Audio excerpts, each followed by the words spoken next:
the figures of the past, they were very interested in philosophy. Their vision was very wide and de Broglie. I mean, Schrödinger got interested in Sanskrit and Hindu philosophy. Heisenberg read Plato.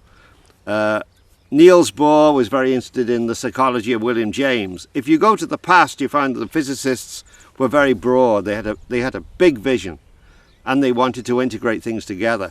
I think more and more science has become a specialization. To become successful in science, to become a professor, to have a big income, you have to specialize, and to specialize means you become narrower and narrower. So I think that's the danger today, is that physics has become a narrow specialization. Science has become a specialization. Medicine has become a specialization. Even in philosophy, I mean, philosophy has become a specialization, that more and more people the society is requiring you to have a narrow vision. And what is needed, I think, is the wider vision, that for a few individuals to have a wider vision, to cross boundaries, to integrate science and philosophy, the arts, humanities, to have this bigger vision. And this bigger vision was present in the past, and today it's become narrower. And to speak about creative intelligence, I think creativity is a very powerful force. And how can we encourage creativity? How can we foster? If I want to look at this field, if I want to plant wheat in this field, if I want to plant potatoes in this field, I have to fertilize the field. I have to put down fertilizer, and society must provide the fertilizer. And society must provide the fertilizer by which we can grow, that creativity can flourish. Creativity needs the right sort of soil in which to flourish. And I believe that everybody is inherently creative. Each one of us has enormous creativity. If you think of a child, when a child begins to speak, that is an incredibly creative act. The child is saying something that maybe nobody has ever said before. To speak, to sing is incredibly creative, and every child can do that. Every child is incredibly creative. And yet when we reach the age of 20 or 30 or 40, we think, oh, I'm not creative anymore. I just got this boring job. But we are all inherently creative. And we don't need to do anything to become creative. We are creative. It's just to acknowledge that creativity is inside us, and it's just waiting to flourish.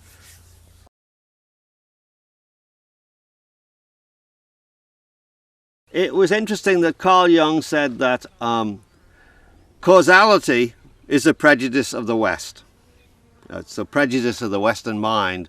And synchronicity is a prejudice of the East. It's the prejudice of the Chinese mind to see connections. And I think it is interesting to look at synchronicity, which Carl Jung called an acausal connecting principle. So it is a connection which transcends causality. And also Wolfgang Pauli, the physicist, saw synchronicity as being very, very important. So synchronicity is a pattern of events in the world in which the important thing about synchronicity is that it has a deep sense of meaning. It's not just two random events that happen to happen together, like I'm reading this book by Tom Jones, and the taxi driver's name is Tom Jones. That is not a synchronicity. A synchronicity is something that really hits you deeply in here. It's the writer of Ulysses and Finnegan's Wake called synchronicity an epiphany. It's an epiphany. It's an opening. The poet Gerard Manley Hopkins talked about inscape.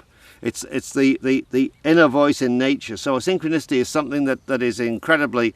It touches you deeply. It affects you. It could change your life. A synchronicity is a connection between the inner and outer, between the material world and the inner world of the psyche. The physics has been enormously important. it has really told us a great deal about the world. It's told us about everything from the Big Bang creation of the universe. It's brought us, it's been the doorway by which we've had enormous technological advances like the computer, television, radio. Physics has been enormously important. But the one thing, when physics talks about the universe, it doesn't talk about the meaning of the universe, the underlying meaning, the underlying sense of our connection. It talks about the universe as an object out there. And the thing that when Wolfgang Pauli and Carl Jung together worked on synchronicity, it was this idea of understanding the underlying meaning of things. What is their significance? What is it? How does it touch me?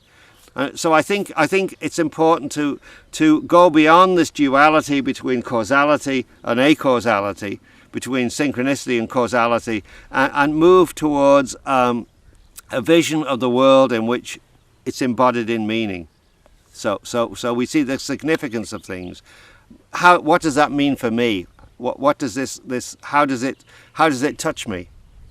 And if I have said that physics sees the world as an object, individual physicists, human beings, no. They really do have a sense of aesthetics. They see the work they're doing as beautiful.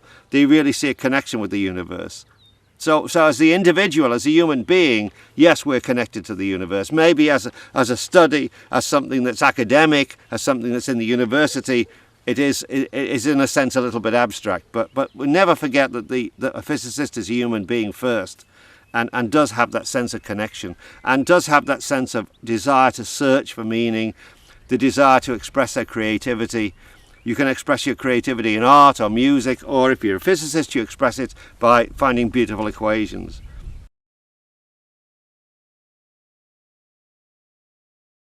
Of course, I am in no way privileged to talk about Hindu thought, but the thing that expresses me about the Hindu approach to the world is that there is an underlying Brahma, there's an underlying breath to the universe, and it is expressed in a variety of gods, deities, and one of those deities is Kali, and Kali is both the creator and the destroyer.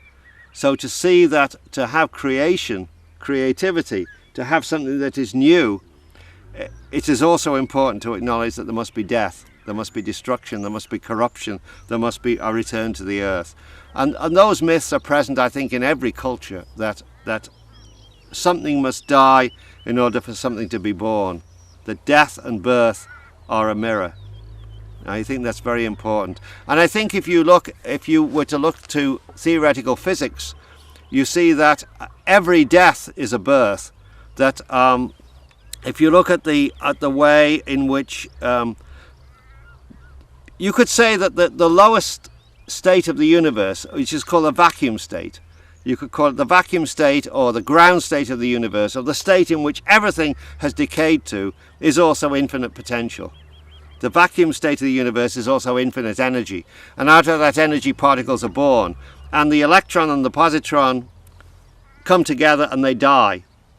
They destroy each other, but in that destruction, energy is born and more particles are formed. So if you look at the theoretical physics, you'll see that it's a dance of birth and death. They're constantly going on. It's a dance. It's a game.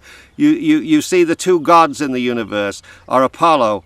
The god of Apollo is a god of order and structure, and the god of Dionysus is the order of diversity. And these two are constantly in a dance together. So there's a dance of the elementary particles, which are constantly being born, they're constantly dying and being resurrected. So I think when you look at the universe, you see that birth and death are mirrors of each other.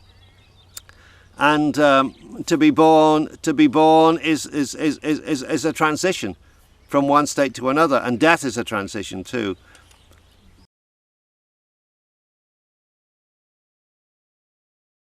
Now here I have two objects in my hand.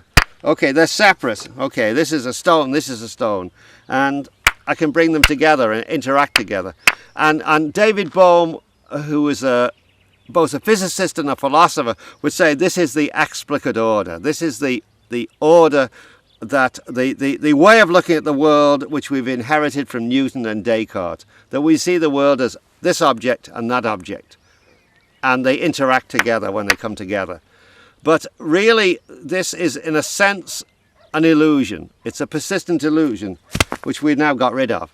And that really, beyond that, is what he called the implicate order. That the implicate order is a sort of ground out of which this universe emerges.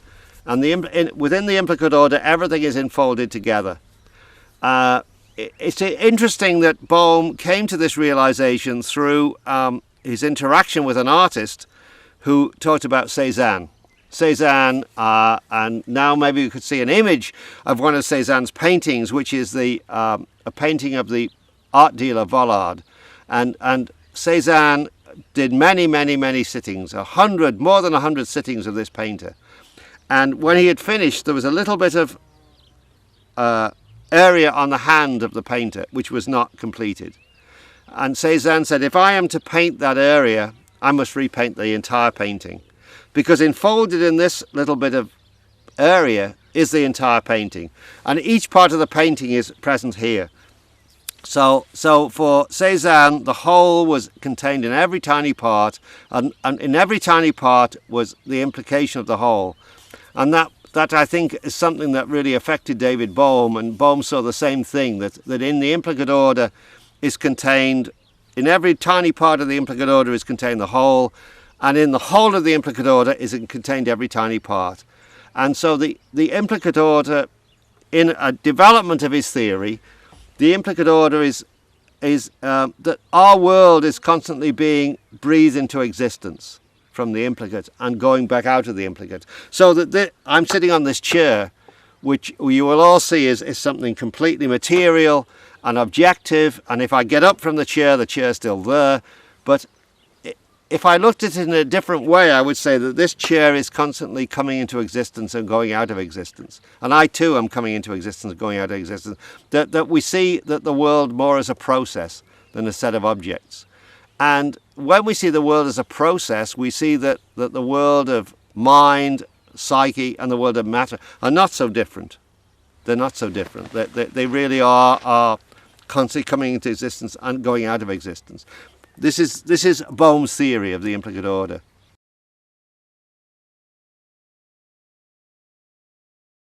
If you were to wholeheartedly adopt Bohm's ideas, then you would see that even objects that are separate in space are in another sense, or separate in time, are also united. So that and a very important point to come out of the quantum theory is what is called non-locality.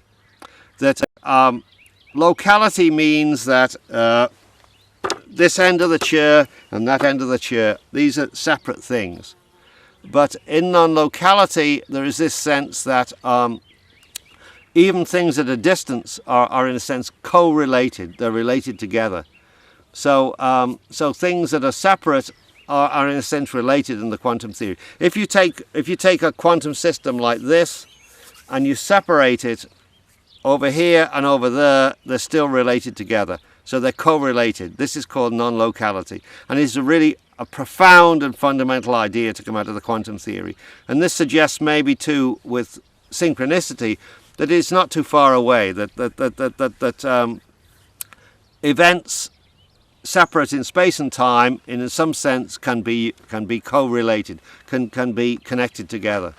Einstein always objected to Bohr's interpretation of the quantum theory, and Einstein, Podolsky and Rosen created a sort of paradox in which they saw distant things could be correlated, and then a man called John Bell developed that, and in Paris Alan Aspect did some experiments which showed that when you take a quantum system and separate it by quite a distance, that these two sides still remain related together, that they are co-related. So this is called non-locality.